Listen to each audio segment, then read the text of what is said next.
The man in the red suit. My name is Wade Wilson. You know me as Deadpool, the funny guy. The one with the swords and the jokes that are a little too much. The merc with a mouth. I've heard them all. I made most of them up. It's good for branding. But tonight is different. There are no bad guys to fight. No giant robots to slice up. No fourth wall to smash with a cartoon hammer. There's just me and you. You're always there, aren't you? Watching, waiting for the next punchline, the next explosion. I get it. It's what I'm for. I'm the entertainment. The circus act that bleeds and gets back up again. But I want to tell you something. Before all this, before the red suit and the ugly, ugly face that looks like a topographical map of Utah, I was a person. A real one. I remember what it was like to feel the sun on my skin, not through this fabric. I remember being able to walk into a room and not have people stare or whisper. I had a life. It wasn't a great life. I did bad things to bad people for money. I wasn't a hero. I was just a guy trying to get by. But it was my life. It was simple. And then I met her. Vanessa. She was everything. She was the one person who saw through the tough guy act. She saw me, the real me, the broken, scared guy underneath all the bravado. And she didn't run away. She stayed. We were building something. A real life.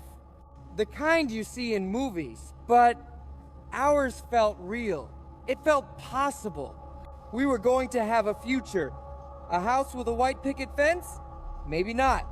But a future. Together. Then the universe decided to tell a joke.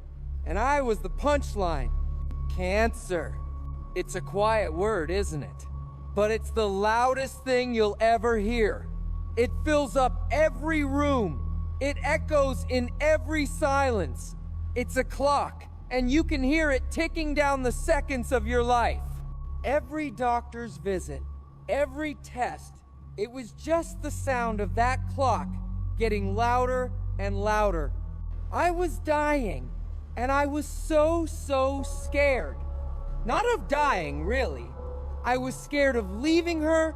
I was scared of her having to watch me waste away, to become this weak, fragile thing. I couldn't let her see that.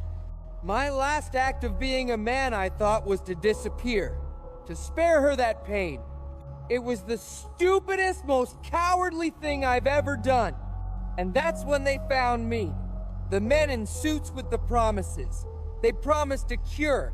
They promised me a life. They promised I could be a hero.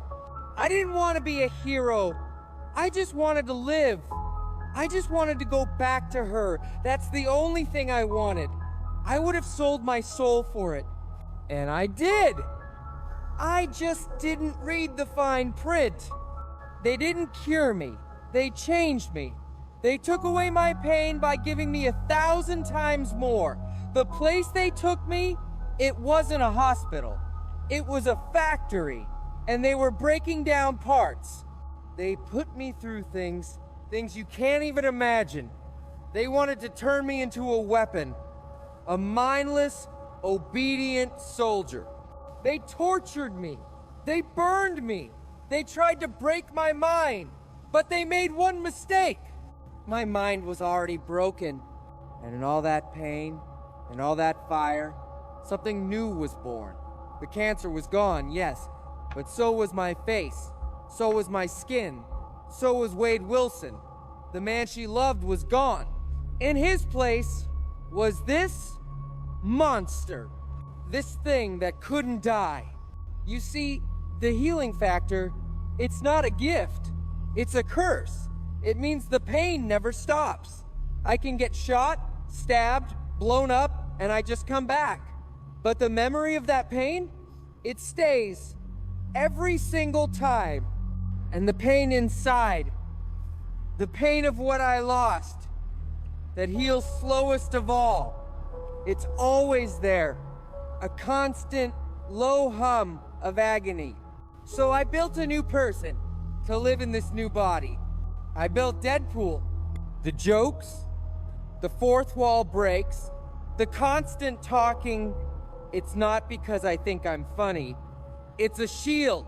It's armor. It's the only way I can keep the screaming on the inside.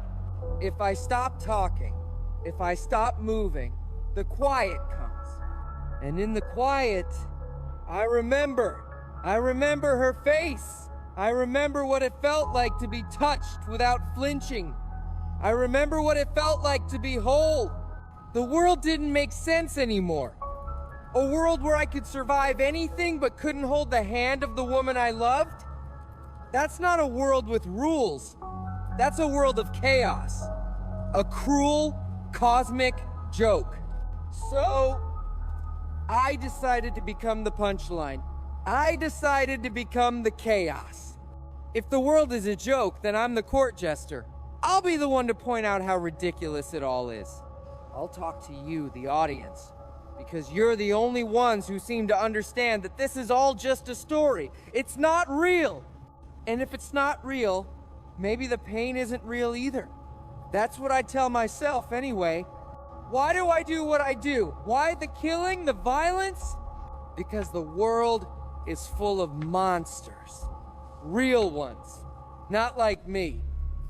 Men who hide behind money and power. Men who hurt people. Who can't fight back.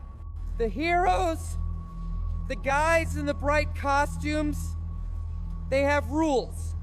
They have a code.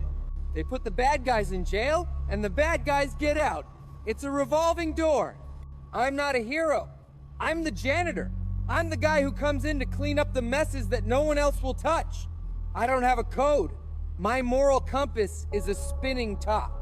The only rule I have is that if you hurt innocent people, if you prey on the weak, I will find you, and I will not send you to jail. I am a bad guy who gets paid to hurt worse guys. It's the only thing that makes sense to me. It's the only way I can take all this rage, all this pain inside me, and point it at something. Give it a purpose. Do I regret it? Every single day. I regret leaving Vanessa. I regret thinking I was protecting her. I should have stayed. I should have let her love me. Even as I was fading away, we could have had a few more months, a few more weeks. I would give anything for one more day of that life. I got my wish. I got to live. And in return, I lost everything that made life worth living. That's the joke, you see. The ultimate punchline. And this immortality, it's a prison. You all get an ending. A final chapter. A period at the end of the sentence. Me? I'm just a comma. An endless run-on sentence of violence and chimichangas and regret. I have to watch everyone I care about get old, get sick, die. The few friends I have, they'll all be gone one day. And I'll still be here, looking like this, feeling like this. Colossus, he tries. He sees a hero in me.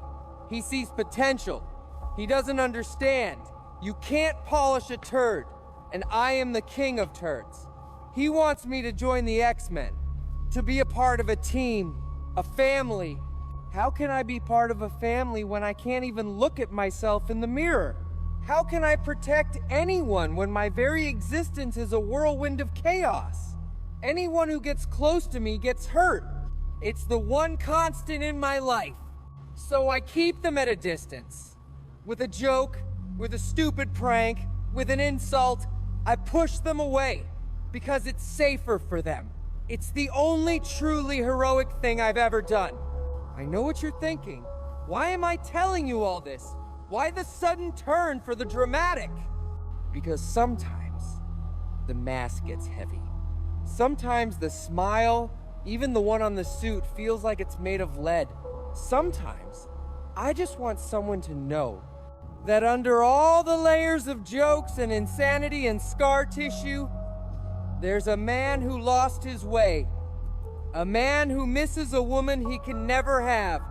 A man who is just tired.